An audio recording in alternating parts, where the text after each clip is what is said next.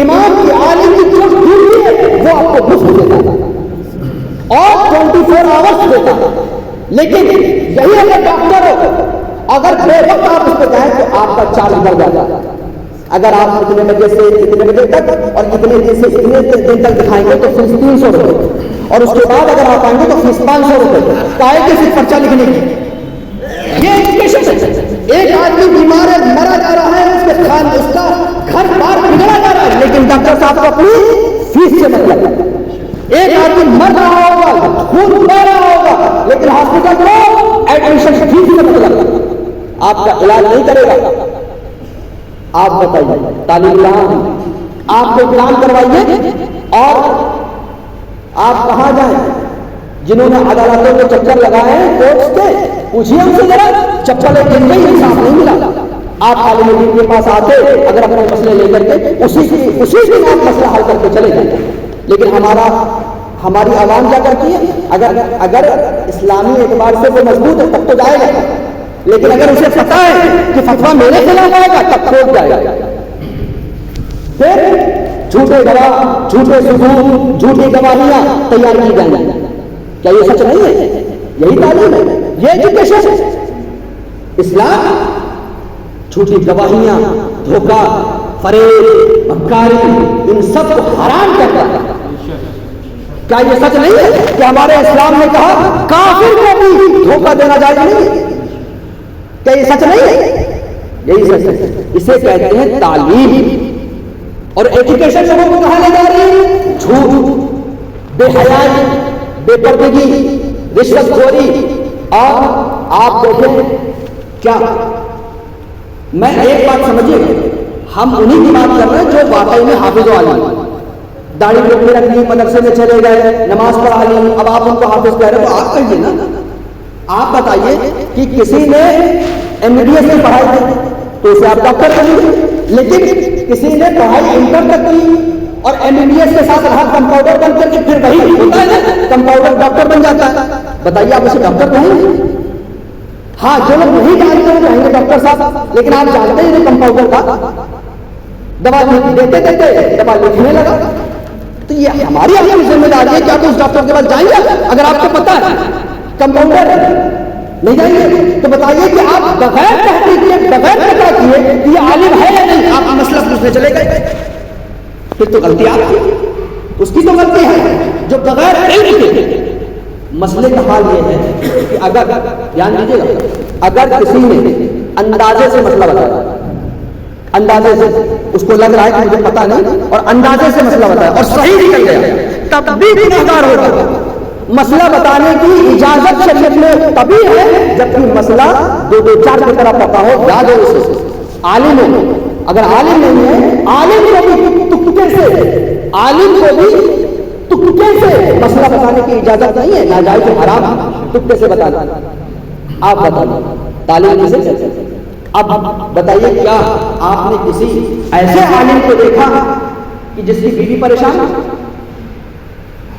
عالم کی بات کیجیے, ہنگا لیا کوئی آپ کو چیلنج کر دے کہ تمہارے ایسے, تمہارے آپ بیویوں کے حق ہمارے آتے. عالم کی مثال دو, مسلمان کی مثال دو. اب جتنی خرابیاں ہمارے اندر پائی جاتی ہیں یہ علم کی کمی کی وجہ سے, چاہے وہ ماں باپ کا حق نہ دینا ہو, چاہے وہ ماں باپ بیٹوں کو حق نہ دے رہے ہوں, بیٹیوں کو حق نہ دے رہے ہوں, بھائی بہنوں کو حق نہ دے رہے ہوں, بڑے چھوٹوں کو حق نہ دے رہے ہوں. یہ سب آپ کو وہیں ملے گا جہاں دین ہی کرنا. آج بھی الحمدللہ, آج بھی عالم تو بہت دور کی بات ہے.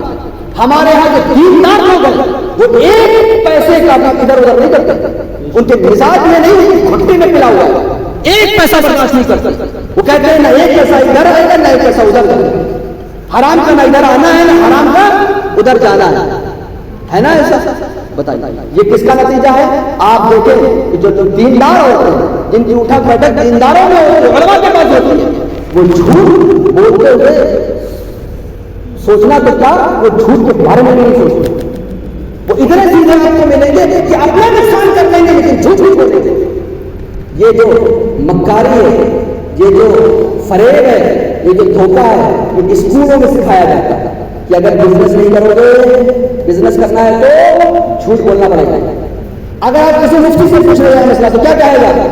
یہ کہے گا حلال بزنس کرو برکت ملے گی. کبھی کوئی مفتی کرنے والے آپ سے نہیں کہے گا آپ بزنس کرنا تو جھوٹ بولنے کی تھوڑی بہت اجازت ہے. کوئی نہیں کہے گا. یہ کہے گا کب ملے گا لیکن حلال میں برکت ہوگی, یہی کہے گا وہ. بتائیے تعلیم یہ ہوگا جو ہمیں شراب سے روکا, جس نے جوئے سے روکا, بے حیائی سے روکا, بے پردگی سے روکا. آج ہماری مائیں اور بہنیں محفوظ ہیں. یہ ہماری غیرت کے خلاف ہے. انہیں کیا پتا غیرت کیا چیز ہوتی ہے؟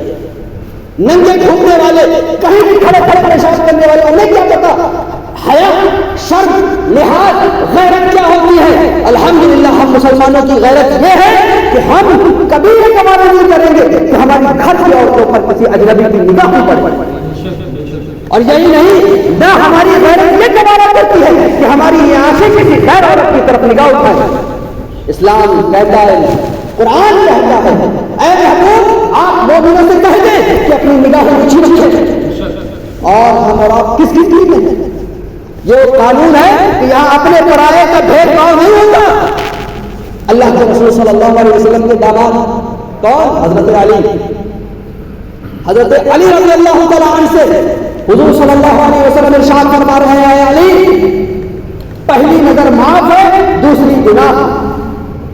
یہ نہیں مطلب کہ حضرت علی کا معاملہ ایسا ہے, امت کو بتا دیا میرا داماد بھی ہے, اگر تو اسے یہ اجازت نہیں کہ غیر کی طرف نگاہ اٹھا لے. تو دوسروں کی عورتوں کا معاملہ ہی الگ ہے. تو کسی بھی مومن کے اندر یہ ہمت نہیں ہونی چاہیے کہ ہم کسی بھی چاہے کافرہ عورت ہی نہ ہو, یہ نہیں کسی مسلمان عورت کو نہیں دیکھنا. کافرہ عورت کوئی عورت ہو, عیسائی ہو, یہودی ہو, ہندو ہو, کوئی عورت ہو, مسلمان کو اس بات کی اجازت نہیں کہ اس کی طرف نگاہ اٹھا کر کے دیکھے. اگر دھوکے سے ایسی نظر پڑ گئی تو معاف ہو, لیکن پھر اگر آپ نے دیکھا تو یہ حرام ہے. حدیث مبارک میں آیا کہ ایسی نگاہیں, ایسی نگاہوں میں قیامت کے دن جہنم میں گرم سلاخیں, لوہے کی سلاخیں ڈالی جائیں اور اسے آنکھوں کو نکالا جائے. یہ اب تعلیم کیا ہے؟ تو اب اگر کوئی انسان بنتا تو قرآن و حدیث پڑھ کر, ہاں یہ اور بات ہے کہ قرآن و حدیث کی جتنی تعلیم کی ضرورت ہے وہ پڑھ لیا آپ نے. اب آپ ڈاکٹر بنیے, انجینئر بنیے, کچھ بنیے, لیکن ایسا ڈاکٹر بنیے کہ کچھ تو رحم ہے. قرآن و حدیث کی مخالفت کرتے کرتے یہ نتیجہ پہنچا ہے. آپ کو اللہ ماشاء اللہ بہت کم ڈاکٹر ایسے ملیں گے جو رحم کرتے ہیں. ان کو کسی سے مطلب نہیں کس کا گھر بڑھ رہا ہے, کس کی بیوی مر رہی, کس کے بچے یتیم ہو رہے ہیں, ان کو اس سے مطلب نہیں. ان کو اپنی فیس, اپنی ایڈمیشن فیس, اپنی دوائیوں کی فیس, دوائیوں پر کمیشن, جانچ پر کمیشن. یہ سچ نہیں ہے.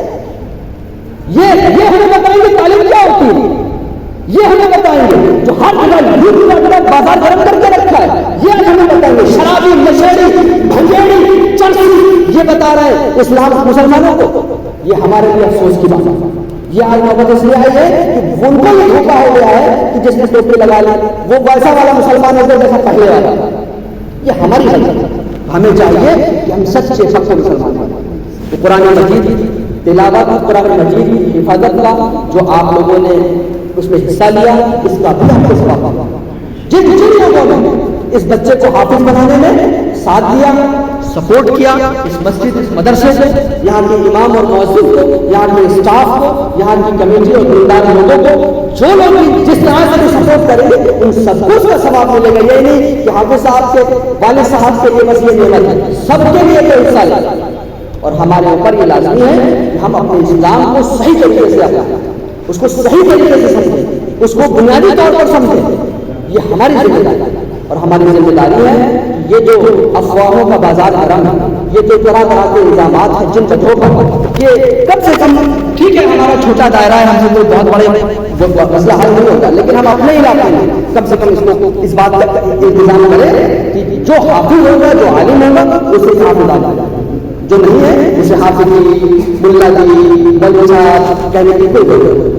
قاری صاحب پہلے پتا کیجیے کہ وہ ہے یا نہیں, اس کے بعد, تاکہ ان کی کسی حرکت سے ہمارے اسلام کی اور ہماری قوم کی بدنامی نہ ہو. اللہ تعالیٰ سے دعا ہے کہ ہم سے جو بولنے میں غلطی سے معاف فرمائے اور اپنے حبیب صلی اللہ علیہ وسلم کے صدقے میں، اس محفل مبارک کے صدقے میں، اس بچے کے بالخصوص دعا کرتے ہیں، اور ہم سب کے لیے اللہ تعالیٰ ہم سب کو عالم بعمل بنائے، صحیح طریقے سے قرآن و حدیث کی تعلیم سیکھنے، اس پر عمل کرنے اور دوسروں تک پہنچانے کی توفیق عطا فرمائے۔ وآخر دعوانا الحمد للہ رب العالمین۔ السلام علیکم۔